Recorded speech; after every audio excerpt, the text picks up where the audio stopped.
J'aimerais ça être un ours. Un ours. Pourquoi pas un castor? Ou le caribou du 25 sous?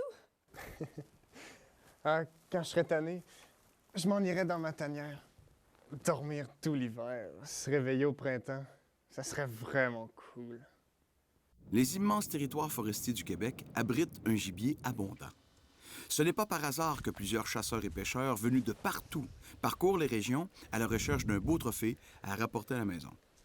Au cœur de nos forêts et de nos lacs cohabitent une grande diversité d'espèces comme le brochet, le doré, la truite, le chevreuil, l'orignal, l'ours, le lynx, la gélinotte, les canards et les oies. Pour assurer la bonne gestion de cette véritable ménagerie à ciel ouvert, le Québec peut compter sur la vigilance de 3 types d'organismes offrant des services complémentaires répondant à une clientèle diversifiée.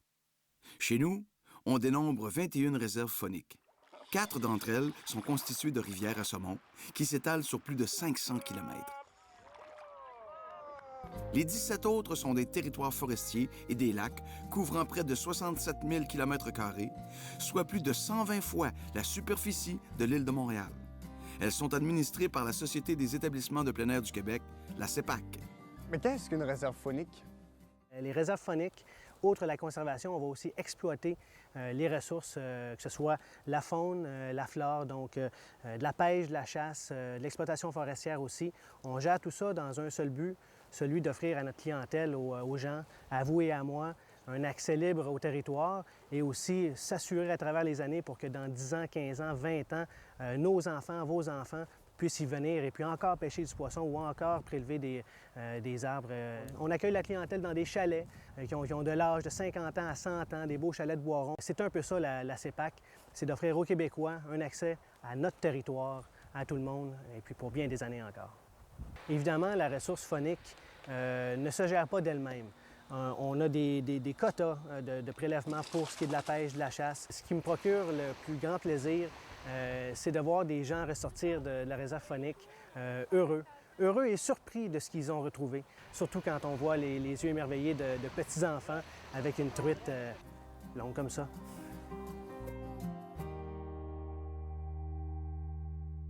C'est une pourvoirie à droit exclusif qui a été acquise à la fin de 2003. Je suis pourvoyeur à plein temps depuis 20 ans. Une pourvoirie, c'est une entreprise privée qui offre de l'hébergement, des services ou de l'équipement pour pratiquer la chasse, la pêche ou le piégeage à des fins récréatives. Au Québec, on compte 193 pourvoiries à droit exclusif, c'est-à-dire qu'elles ont l'exclusivité de l'exploitation de la faune sur un territoire précis en vertu d'une entente signée avec le ministre des Ressources naturelles et de la faune. Ces pourvoiries occupent à elles seules une superficie de 25 500 km². Notre grosse clientèle, à 80 % ce sont des Français et des Européens, de d'autres, soit des Belges ou même des Allemands qui viennent ici à l'automne. On fournit les embarcations, puis on s'occupe de l'encadrement de nos clients pendant la durée de leur séjour. Ce qu'on a en printemps, en période de mai-juin, c'est surtout la pêche, puis en juillet-août, c'est les vacances famille. Actuellement, j'ai à couvrir 150 km² de l'entretien de route, aussi d'aller visiter mes clients chaque jour. Mon déplacement annuel est environ 35 000 km en forêt, dans les routes forestières. Il y a 2 choses, j'aime la forêt puis j'aime les gens. Fait que je me dis où je vais trouver les 2, c'est en pourvoirie. Dans ma pourvoirie, jamais on abattra les femelles au niveau de la chasse, jamais on abattra les bébés. Puis je regarde 20 ans plus tard, j'ai monté de 20 % je suis monté à 90 % de mes résultats. On dénombre aussi près de 500 pourvoiries sans droits exclusifs, c'est-à-dire qu'elles n'ont pas de territoire attitré, mais qu'elles peuvent offrir des services d'hébergement, de restauration et faire la location d'équipements pour la chasse et la pêche. Des organismes sans but lucratif, administrés par des bénévoles, ont été mis en place après que le gouvernement du Québec ait aboli les clubs privés de chasse et de pêche en 1978.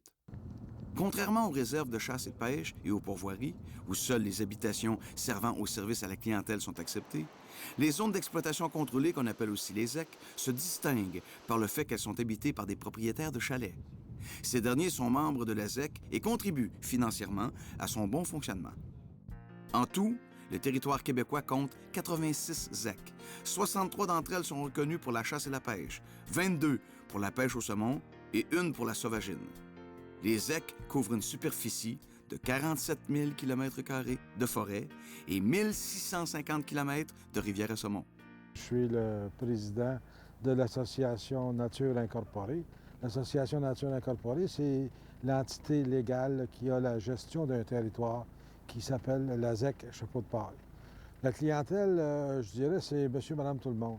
D'abord, les ZEC ont été instaurés pour permettre à tous les Québécois, Québécoises de pouvoir jouir du patrimoine faunique qu'on a et d'être capable d'aller en forêt et puis de pouvoir jouir de tous les bienfaits qu'on y retrouve.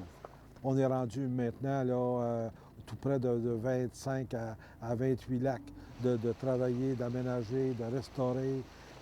Donc, je pense que lorsque je quitterai, au moins, ce qui aura été fait, ce seront des choses qui vont rester pour la communauté, qui vont rester pour nos générations futures. Faire de l'aménagement forestier sans trop perturber les activités de chasse et de pêche représente tout un défi. Le bruit des machines qui coupent et transportent le bois, les travaux d'éclaircie, le débroussaillage et la circulation des ouvriers sur les routes forestières peuvent faire bien des mécontents chez les promeneurs qui recherchent le calme et chez les chasseurs à l'affût. En haute saison de fréquentation, la localisation des travaux est donc effectuée avec précaution pour en réduire les inconvénients. De plus en plus de passionnés de plein air profitent de la forêt québécoise. En 2005, la pratique d'activités récréatives en forêt, incluant la chasse et la pêche, a attiré plus de 3,5 millions de visiteurs. On évalue à 3 milliards de dollars les dépenses effectuées par ces usagers du milieu forestier. Mais ce n'est pas tout. Ces activités génèrent aussi des emplois à plein temps ou à temps partiel. Au total, on parle de 32 100 emplois, ce qui représente plus de 820 millions de dollars en salaire.